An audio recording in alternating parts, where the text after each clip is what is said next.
아기는 준우 씨 아이가 맞다고 나오는데 준우 씨는 아버님 아들이 아니라고 나와요. 그 말이 입 밖으로 나오는 순간 시어머니는 그 자리에서 다리에 힘이 풀려 주저앉고 말았습니다. 안녕하세요. 저는 올해 35 이서연이라고 합니다. 3대째 의사 가문의 며느리로 5년을 살았어요. 그 집안이 목숨처럼 지켜온 비밀을 제 손으로 열어버린 여자이기도 합니다. 오늘 그 이야기를 여러분께 털어놓으려 해요. 저는 서울 변두리 작은 빌라에서 자랐어요. 아버지는 구청 말단 공무원이었고 어머니는 동네 마트 계산대에 서는 분이셨죠. 넉넉하진 않았지만 밥상 앞에서 거짓말하는 법이 없이 살았고 화목했습니다. 제가 박준우를 처음 만난 건 29 늦가을이었어요. 동네 러닝크루에 나간 첫날이었는데 그 사람은 그냥 같이 뛰는 사람이었습니다. 말수가 많지 않았고 뒤처지는 사람이 있으면 슬쩍 속도를 맞춰주는 그런 사람이었죠. 몇 달을 같이 뛰고 나서 같이 밥을 먹고 어느 날엔 한강변에서 해 뜨는 걸 나란히 보기도 했습니다. 말이 잘 통했고 같이 있으면 편했어요. 그러다 어느 날 우연히 직업 얘기가 나왔는데 남편이 아무렇지 않게 저 의사예요 라고 말을 하는 거예요. 그 말이 왠지 부담스럽게 느껴졌어요. 제가 솔직하게 말했죠. 그럼 저는 좀 부담스러운데 저는 그냥 평범한 회사원이에요. 남편이 저를 보더니 말했어요. 그게 왜 부담이에요? 나는 서연 씨 하나면 되는데. 그 말이 진심으로 들렸습니다. 억지스럽지 않고 꾸미지 않는 목소리였거든요.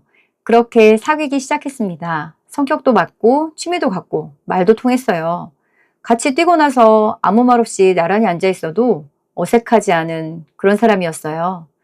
그런데 시댁 인사를 가던 날은 달랐어요. 현관에 들어서는 순간부터 공기가 달랐습니다. 시어머니가 저를 위아래로 훑어보시더니 준우 씨한테 말씀하셨어요. 준우야, 결혼은 집안 격이 맞아야 하는 거야. 격이. 우리가 어떤 집안인데? 준우 씨가 조용히 말했죠. 어머니, 저는 서연이 하나면 돼요. 서연이 아니면 저 결혼 안 해요. 할아버지 박기호 어른은 저를 한참 바라보시다가 찻잔을 드시며 말씀하셨죠. 집안도 보고 사람도 봐야지. 우리 집 며느리가 어떤 자리인지 알고나 있는 거냐? 준우 씨는 그 자리에서 물러서지 않았어요. 할아버지 허락 안 해주시면 저 의사 그만두고 서연이랑 살 거예요. 방안이 조용해졌어요. 할아버지는 3대째 의사 집안이라는 거에 대한 자부심이 대단하셨거든요. 할아버지께서 찻잔을 내려놓으시며 저를 한번 보시더니 말씀하셨죠. 이 집 며느리답게 살 수 있겠어? 제가 고개를 숙이며 말했습니다. 네, 잘하겠습니다. 할아버지께서 짧게 말씀하셨어요. 그래, 허락하마. 대신 우리 집 가풍은 지켜야 한다. 우리 집에 이혼은 없다. 결혼했으면 잘 살아야 해. 그게 저를 향한 첫마디였습니다. 결혼식 날까지 시어머니는 한 번도 웃지 않으셨어요. 못마땅하다는 걸 숨기지도 않으셨죠. 할아버지 때문에 어쩔 수 없이 허락하셨지만 어머니께서는 끝까지 저를 좋아하지 않으셨습니다. 그래도 저는 남편 하나만 믿고 그 집 문턱을 넘었습니다. 결혼식은 시댁 주도로 치러졌어요.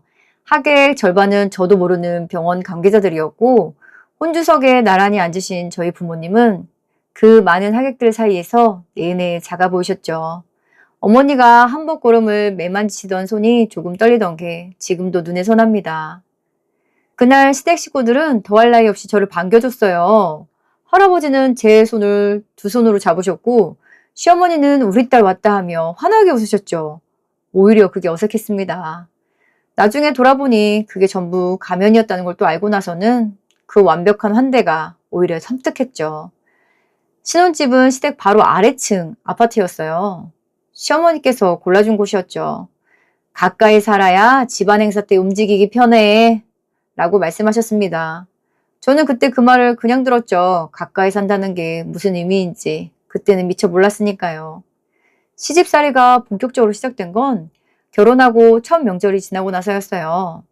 시어머니께서는 제가 하는 일마다 못마땅한 표정을 감추지 않으셨어요. 전을 부치는 방식도 국 간을 맞추는 것도 심지어 제가 친정어머니께 전화하는 것도요. 시집 온 사람이 친정을 그렇게 자주 찾으면 안 된다 라고 말씀하셨죠. 어느 날 시어머니께서 제 손을 잡으시더니 말씀하셨어요. 서연아, 우리 집안은 대대로 이혼은 없었어. 무슨 일이 있어도 이 집 며느리는 이 집에서 살다 가는 거야. 그게 이 집안의 가풍이란다. 저는 그 자리에서 가만히 고개를 끄덕였습니다. 그때만 해도 그 말이 저를 향한 경고인지 아니면 당신 스스로에게 하는 말인지 전혀 알지 못했으니까요. 남편은 항상 제 편이었어요. 집에 오면 항상 저에게 괜찮냐 먼저 물었고 어머니 말씀이 심하다 싶으면 조용히 중간에서 막아줬어요. 그게 제가 버틸 수 있었던 이유입니다. 이 사람만 있으면 된다고, 이 사람 하나면 다 견딜 수 있다고 생각했어요. 그때 저는 아직 몰랐죠. 그 집에서 아무도 진심을 꺼내놓고 사는 사람이 없다는 걸. 저 혼자만 맨 얼굴로 그 집에 들어간 거라는 걸요. 임신 소식을 전했을 때 남편은 저를 안고 한참을 그러고 있었어요. 그 품이 얼마나 따뜻했는지 그때만큼은 이 집에 정말 잘 왔다. 남편하고 정말 결혼 잘했다. 라는 생각이 들었습니다. 시어머니한테 말씀드리러 올라갔을 때 어머니는 잠깐 웃으시더니 이렇게 말씀하셨어요. 아들 낳아야 해, 아들. 이 집안은 대를 이어야 해. 축하한다는 말은 없었습니다. 입도 시심해서 몸을 가누기 힘든 날도 어머니는 위층에서 내려오셔서 집안꼴을 훑어보셨어요. 설거지가 쌓여있으면 혀를 차셨고 제가 소파에 누워있으면 며느리가 낮에 그렇게 드러누우면 아이가 게을러진다 라고 하셨죠. 몸이 천근만근인데 그 말을 들으면 그냥 아무 말 없이 일어나서 싱크대 앞에 서곤 했습니다. 어머니가 저를 대하는 방식은 날이 갈수록 노골적이 됐어요. 친척 모임에서 어머니는 저를 소개할 때면 꼭 이런 말을 덧붙였죠. 준우가 하도 고집을 피워서 저희가 뭐 어떻게 하겠어요. 그냥 결혼시켰죠. 이제 애까지 낳으면 어쩔 수 없죠 뭐. 웃음을 섞어서 하시는 말씀이었지만 그 자리에 있는 모든 사람이 무슨 뜻인지 알아들었을 겁니다. 저도 알아들었고요. 남편한테 말하면 남편은 늘 어머니한테 가서 조용히 따졌어요. 그러면 어머니는 내가 언제 그랬냐? 서연이가 너무 예민한 거 아니야? 라고 하셨죠. 그리고 다음 날이면 어머니는 아무 일 없다는 듯 또 아래층으로 내려오셔서 반찬을 들고 서 계셨어요. 받아야 하는지 돌려드려야 하는지 저는 매번 현관 앞에서 잠깐 굳어버리곤 했습니다. 그래도 다행인 건 남편은 남의 편이라고들 하던데 항상 제 편에 서서 말을 해줬다는 거예요. 사람들이 있을 때나 없을 때나 말이죠. 임신 7개월쯤 됐을 때였어요. 시댁 친척들이 다 모이는 자리가 있었는데 어머니가 제 배를 보시더니 대뜸 말씀하셨습니다. 배가 왜 이렇게 작아? 제대로 먹고 있는 거야? 애기 영양을 생각해야지. 친척들이 다 보는 앞에서 하시는 말씀이었죠.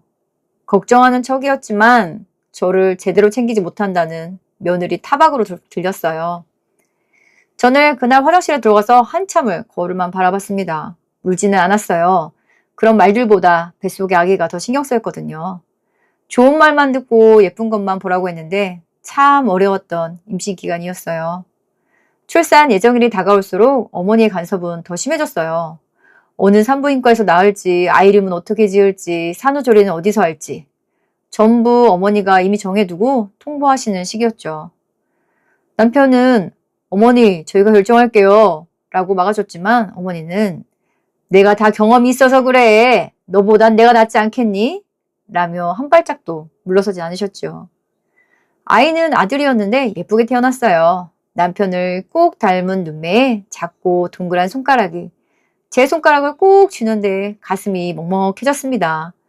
이 아이 하나면 다 괜찮겠다 싶었어요. 그런데 어머니는 아이를 처음 안아보시더니 한참을 들여다보시다가 이렇게 말씀하시는 거예요. 준우를 닮은 거니? 너를 닮은 거니? 어디를 닮은 건지 누구를 닮은 건지 모르겠네. 남편이 옆에서 웃으며 받았지요. 저 닮았잖아요, 어머니. 어머니가 아이를 내려놓으시며 짧게 말씀하셨죠. 글쎄, 잘 모르겠다. 그게 시작이었어요. 산후조리가 끝나고 집에 돌아온 뒤로 어머니는 부쩍 자주 내려오셨어요. 아이를 보러 오신다고 하셨지만 오실 때마다 아이 얼굴을 유심히 들여다보셨죠. 어느 날은 대놓고 이렇게 말씀하셨어요. 애기가 우리 집안 얼굴이 하나도 없어. 제가 조심스럽게 여쭤봤습니다. 어머니, 그게 무슨 말씀이세요? 어머니가 픽 웃으시며 말씀하셨죠. 아니, 그냥 하는 말이야. 왜 이렇게 예민해? 그 말이 그냥 넘어가지지 않았어요. 한 번 뱉은 말은 다시 나오더라고요. 명절에 친척들이 다 모인 자리였습니다. 시어머니 동생분, 이모님께서 오셨어요. 그러더니 아이를 한참 보시더니 어머니한테 귓속말을 하는 게 들렸어요. 언니, 진짜 준우 닮은 구석이 없긴 하다. 어머니가 그 말에 아무 대꾸도 안 하셨죠. 부정도 긍정도 아닌 침묵이 저한테는 가장 무서웠어요. 그 자리에서 아이를 번쩍 안아들고 웃는 얼굴로 자리를 피했죠. 왜 자꾸 닮았다 안 닮았다 얘기하시는지 마음에 걸렸거든요. 집에 돌아와서 남편한테 말했어요. 어머니가 우리 아이를 의심하는 것 같아. 몇 번을 얘기하는지 몰라. 그냥 웃어 넘기기엔 너무 자주 말씀하셔. 남편이 미간을 찌푸리며 말했죠. 설마 너 너무 예민하게 받아들인 거 아니야? 예민한 게 아니야. 오늘 직접 들었고 이모님도 그렇게 말씀하셨어. 남편이 한숨을 내쉬더니 말했습니다. 내가 어머니한테 한번 얘기할게. 그런데 남편이 어머니한테 따지고 온 그날 저녁 어머니는 오히려 저한테 전화를 하셨어요. 서연아, 내가 언제 그런 말 했냐? 준우한테는 뭐라고 한 거야? 괜히 모자 사이에 이간질 시키지 말고 너 똑바로 말해야 한다. 이제 할 말 있으면 나한테 해. 저는 전화를 끊고 한동안 아이 얼굴만 바라봤어요. 남편한테 얘기하는 것도 능사가 아니구나 싶었죠. 괜히 어머니와 아들 사이에 갈라놓는 못된 며느리만 됐습니다. 이 아이가 무슨 죄가 있다고 태어난 지 100일도 안 된 아이를 두고 이런 말들이 오가는 건지 가슴이 서늘했습니다. 아이가 돌일 지날 무렵 어머니의 말은 노골적으로 변했어요. 더 이상 귓속말은 아니었습니다. 저를 똑바로 바라보시면서 말씀하셨어요. 서연아, 이 아이 진짜 준우 아이 맞아? 순간 숨이 막혔습니다. 어머니, 지금 무슨 말씀을 하시는 거예요? 어머니가 아이를 소파에 내려놓으시면서 말씀하셨죠. 내가 봐도 그렇고 주변에서도 다들 그러는데 준우를 위해서라도 확인은 해봐야 하지 않겠어? 저는 그 자리에서 다리에 힘이 풀린 느낌이었습니다. 지금까지 하셨던 말씀이 장난이 아니었던 거예요. 그냥 농담으로 건넨 말씀이 아니었고 모두가 진심이었던 거죠. 5년을 이 집 며느리로 살면서 온갖 말을 다 들었지만 이건 차원이 달랐습니다. 제 아이를 두고 하는 말이었으니까요. 제가 잠깐 숨을 고르고 말했어요. 좋아요, 어머니. 저 검사할게요. 대신 준우 씨 부계 유전자도 같이 확인해요. 가족력 확인 차원에서. 아버님이랑 준우 씨도 같이 확인해요. 진짜 친자가 맞는지. 그 순간 어머니 얼굴이 순간 굳었습니다. 그건 왜? 우리는 할 필요가 없어. 지금까지 잘 살았어. 왜 필요가 없어요? 제 아이 핏줄이 의심스러우시면 그쪽부터 확인하는 게 맞죠. 어머니 목소리가 높아졌어요. 너 지금 우리 집안을 의심하는 거야? 너나 잘해 너나. 우리 아들이 뭘 잘못했다고 우리한테 검사를 해? 저는 더 이상 할 말을 잃었어요. 어머니가 그 말을 왜 그렇게 강하게 거부하시는지 그때는 그냥 자존심 문제려니 했습니다. 그런데 그날 밤 잠자리에 누워서 자꾸 그 장면이 떠올랐어요. 사실 저는 홧김에 한 말이었거든요. 저를 믿지 못하시고 자꾸 제 아이한테 뭐라고 하니까 저도 그냥 어머니 속을 긁고 싶었나 봐요. 그런데 어머니 반응이 그렇게 나오니까 자꾸 떠올랐습니다. 얼굴이 굳던 그 순간, 목소리가 높아지던 그 속도가요. 자존심 치고는 너무 격한 반응이라고 생각했죠. 며칠 뒤 저는 반찬통을 들고 위층에 올라갔어요. 어머니가 반찬통을 받으시고 부엌으로 가시는 틈에 저는 욕실로 들어갔습니다. 칫솔꽂이에서 시아버지 칫솔을 꺼내 미리 챙겨온 새 칫솔로 바꿔놓고 쓰던 걸 봉투에 담아 주머니에 넣었어요. 집에 내려와서는 남편 머리카락과 아이 머리카락을 각각 봉투에 담았습니다. 다음날 아침 남편을 출근시키고 저는 혼자 조용히 검사기관으로 향했어요. 이게 맞는 건지 내가 너무 나간 건지 그날 밤 내내 마음이 무거웠지만 멈추지 않았습니다. 어머니께서 그 말을 그렇게 강하게 막아선 순간부터 제 안에서 뭔가가 조금 걸렸거든요. 결과는 2주 뒤에 나온다고 했어요. 저는 남편한테 아무 말도 하지 않았습니다. 공식 검사 결과는 같이 받을 생각이었지만 몰래 의뢰한 남편의 검사 결과는 혼자 먼저 확인하기로 했어요. 어머니께서 왜 그렇게 펄쩍 뛰셨는지 그 답이 거기 있을 것 같았으니까요. 2주가 그렇게 길었던 적이 없었습니다. 남편은 아무것도 모른 채 출퇴근을 했고 어머니는 그 기간 동안 한 번도 연락을 하지 않으셨습니다. 평소엔 사소한 것도 전화하시고 내려오시던 분이 딱 2주만큼은 완전히 조용하셨어요. 남편은 그게 미안해서 그런 거라고 하시는데 저는 밤마다 천장을 바라보며 어머니께서 그 말을 왜 그렇게 강하게 막아섰는지 자꾸 그 장면만 떠올랐습니다. 사실 저는 걱정은 없었어요. 저는 떳떳했으니까요. 결과를 받으러 가는 날 아침이었어요. 저는 평소처럼 아이 밥을 먹이고 남편을 출근시켰어요. 아무것도 모르는 남편은 현관에서 저한테 뽀뽀를 하고 나갔죠. 그 뒷모습을 보면서 오늘 이 결과가 어떻게 나오든 우리 둘은 괜찮을 거라고 속으로 되뇌었습니다.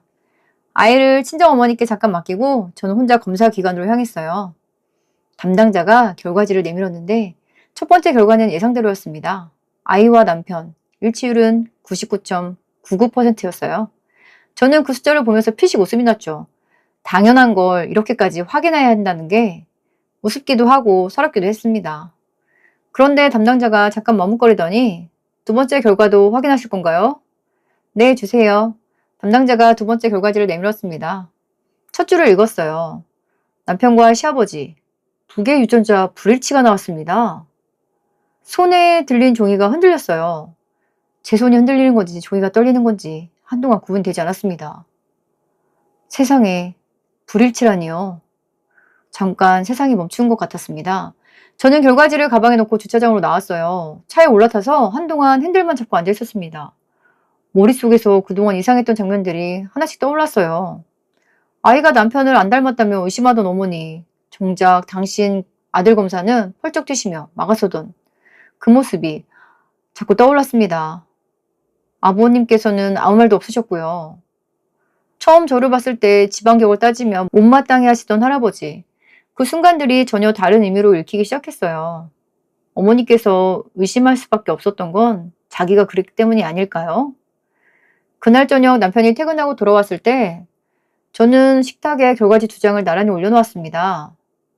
남편이 가방을 내려놓으며 말했죠. 결과 나왔어? 응, 봐봐. 남편이 첫 번째 결과지를 집어들고 읽더니 저를 보며 웃었습니다. 봐, 내가 뭘 했어.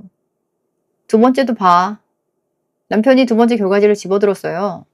읽는 시간이 아주 길게 느껴졌습니다. 웃음기가 사라졌죠. 이게 무슨 말이야?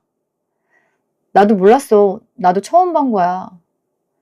남편이 결과지를 내려놓지 못하고 서 있었습니다. 한참 뒤에 남편이 말했어요.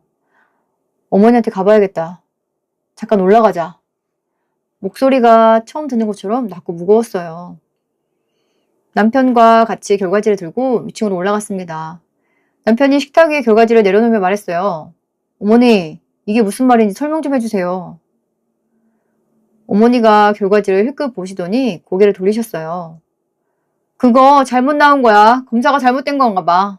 어머니, 서연이가 꾸민 거 아니야? 이 여자가 우리 집안 망신을 지키려고 일부러 조작한 거잖아. 남편 목소리가 낮아졌어요.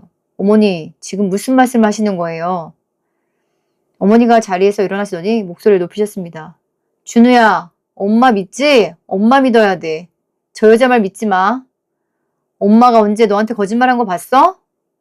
저는 그 자리에서 한마디도 하지 않았어요. 어머니가 저를 향해 손가락질 하시는데 이상하게 하나도 무섭지 않았습니다. 정직했거든요. 오히려 이제 거짓이 다 드러나는구나 싶었어요. 그때 내내 말이 없으시던 시아버지께서 천천히 자리에서 일어나셨습니다. 어머니께서 시아버지를 보며 말씀하셨죠. 여보, 저 결과지 잘못 나온 거 맞지? 검사 기관이 잘못한 거라고. 시아버지께서 어머니를 바라보셨어요. 두 분이 눈을 마주치던 순간 어머니 얼굴이 뭔가 흔들렸습니다. 시아버지께서 천천히 고개를 저으셨어요. 미란아, 그만하자 이제.